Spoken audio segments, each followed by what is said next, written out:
Magandang araw mga kaibigan. Welcome sa ating bagong video. Ngayon ay dadalhin ko kayo sa isang virtual na paglalakbay sa 10 pinakamagagandang destinasyon sa Mindanao. Mula sa mga paraisong isla, asul na lagoon, misteryosong kuweba hanggang sa mga talon na tila kinuha mula sa isang fairy tales, tiyak na matutuklasan natin kung bakit nararapat nating bisitahin ang mga lugar na ito. Kung mahilig ka sa nature, adventures at kakaibang travel experiences, siguradong magugustuhan mo ito. Kaya't huwag kalimutang i-like ang video ito, mag-subscribe sa ating channel at i-turn on na din ang notification bell para lagi kang updated sa ating mga bagong travel videos. Handa ka na ba? Tara't simulan na natin. 10. Asik-Asik Falls, North Cotabato. Ang Asik-Asik Falls sa Alamada, North Cotabato ay isa sa mga pinakanatatanging talon sa mundo. Hindi ito bumabagsak mula sa isang mataas na bangin tulad ng karamihan sa mga talon, kundi tila sumisirit mismo mula sa berdeng dingding ng bundok na napapalibutan ng luntiang halaman. Ang pangalan nitong Asik-Asik ay mula sa salitang Hiligaynon na nangangahulugang wisik-wisik dahil sa banayad ngunit tuloy-tuloy na pag-agos ng tubig. Kailangan mong bumaba ng higit 700 na hagdan upang marating ito, ngunit sulit ang pagod dahil sa malamig at kristal na tubig na perpektong pampalamig sa mainit na panahon. 9. Pink Beach, Zamboanga City. Ang Pink Beach sa Santa Cruz Island, Zamboanga City ay isa sa ilang beaches sa buong mundo na may natural na kulay rosas na buhangin, dulot ng durog na organ pipe corals na humahalo sa puting buhangin. Kapag tinatamaan ng araw, lalo pang lumilitaw ang pinkish shade nito, lalo na tuwing golden hours. Maliban sa kakaibang buhangin, makikita rin dito ang mayayamang coral reef at marine life. Kaya't perfect ito para sa snorkeling at diving. Dahil protektado ang isla, may limitadong bilang lang ng mga bisita araw-araw, kaya't siguraduhin magpa-reserve ng maaga para maranasan ng isang exotic beach getaway. 8. Cloud9, Siargao Island, Surigao del Norte. Ang Cloud9 sa Siargao ay isang world-class surfing spots na kilala sa malalakas na perpektong tubular waves, kaya't dinarayo ito ng mga pro surfers mula sa iba't ibang panig ng mundo.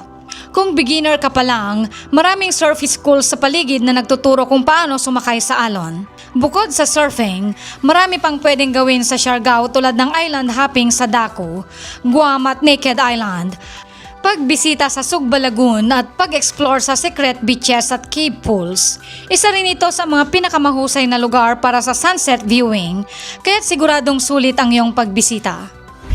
7. Sugba Lagoon, Siargao, Surigao del Norte. Matatagpuan sa gitna ng limestone cliff, ang Sugba Lagoon ay isang malaparaisong emerald green lagoon na perfect para sa kayaking, paddleboarding at cliff jumping.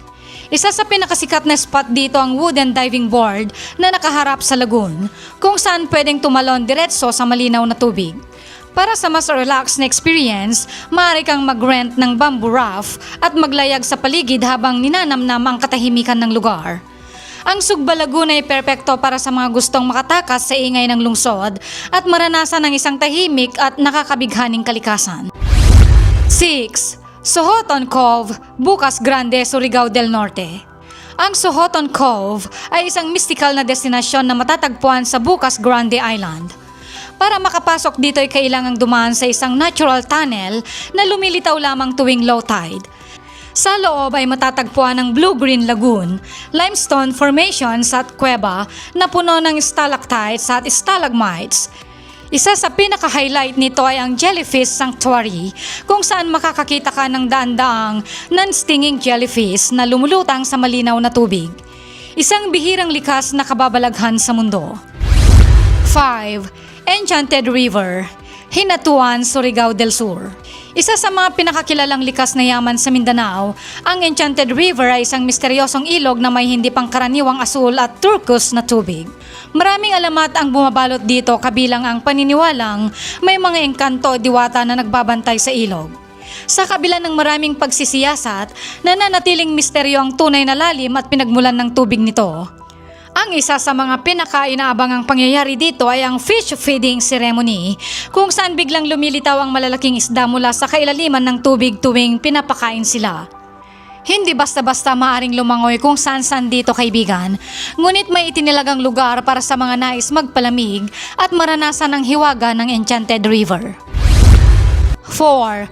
Tinoyan Falls, Bislig City, Surigao del Sur. Tinaguri ang Little Niagara Falls of the Philippines. Ang Tinoyan Falls ay isa sa pinakamalawak at pinakapapanabik na talon sa bansa. May taas itong 55 metro at lapad na 95 metro, kaya't naman nakakamangha ang malakas na pagbagsak ng tubig dito. Isa sa pinakakaabangang tanawin ay ang rainbow effect tuwing umaga, kung saan lumilitaw ang isang makulay na bahaghari sa harap ng talon dahil sa tamang anggulo ng sikat ng araw. Maaari kang lumangoy sa malamig nitong tubig, mag-rent ng bamboo raft para makalapit sa bumabagsak na tubig o umakyat sa itaas ng talon upang masaksihan ang napakagandang tanawin mula sa itaas. Dahil sa natural nitong ganda, madalas itong tawaging isa sa mga pinakamagagandang waterfalls sa buong Pilipinas. 3. Camiguin Island, Camiguin Province. Kilala bilang Island Born of Fire dahil sa dami ng bulkan na matatagpuan dito, ang Camiguin ay isang paraisong puno ng natural wonders ay makasaysayang lugar. Isa sa mga pinakatanyag na destinasyon dito ay ang White Island, isang sandbar na nagbabago ng hugis depende sa alon at panahon. Isa pang iconic spot ang Sunken Cemetery, isang lumubog na sementeryo mula sa panahon ng mga Espanyol na ngayon ay sinisisid ng mga divers at binibisita ng mga turista upang makita ang dambanang nakalubog sa ilalim ng dagat. Bukod dito ay matatagpuan din sa isla ang Katibawasan Falls, Tuwasan Falls at Ardent Hot Spring. Mga patunay na ang Camiguin ay mayaman sa natural na ganda at adventure spots na siguradong magugustuhan ng mga mahilig sa kalikasan. 2. Samal Island, Davao del Norte. Isang paraisong tropical na matatagpuan malapit sa Davao City, ang Samal Island ay isa sa mga pinakasikat na beach destinations sa Mindanao. Bukod sa malapulbos nitong puting buhangin at malinaw na asul na tubig, dinarayo rin ito ng mga mahihilig sa adventure at diving. Ilan sa mga dapat bisitahin dito ay ang Hagimit Falls, isang napakagandang talon na may natural na swimming pools, ang Taclobo Giant Clam Sanctuary, kung saan makikita ang naglalakihang taklobo sa ilalim ng dagat, at ang Montfort Bat Sanctuary na tahanan ng mahigit 2.5 milyong fruit bats, ang pinakamalaking bat colony sa mundo. Para naman sa mga thrill seekers, pwedeng subukan ng Maxima Aquafun kung saan may giant water slides na dumediretso sa dagat. 1. Mount Apo, Davao Region. Ang Mount Apo ang pinakamataas na bundok sa Pilipinas na may taas na 2,954 metro above sea level. Dahil sa taas at lawak nito, isa ito sa pinaka-challenging ngunit rewarding na hiking destination sa bansa. Ang pag-akyat dito ay tumatagal ng 2 hanggang 4 na araw, depende sa ruta, at habang inaakyat ito ay makikita ang iba't ibang likas na yaman tulad ng malalawak na kagubatan, volcanic rock formations at ang sikat na Lake Venado, isang malasalamin na lawa na matatagpuan sa paanan ng bundok. Bukod sa mga magagandang tanawin, tahanan din ang bundok na ito ng iba't ibang wildfire kabilang ang Philippine Eagles, ang pambansang ibon ng bansa.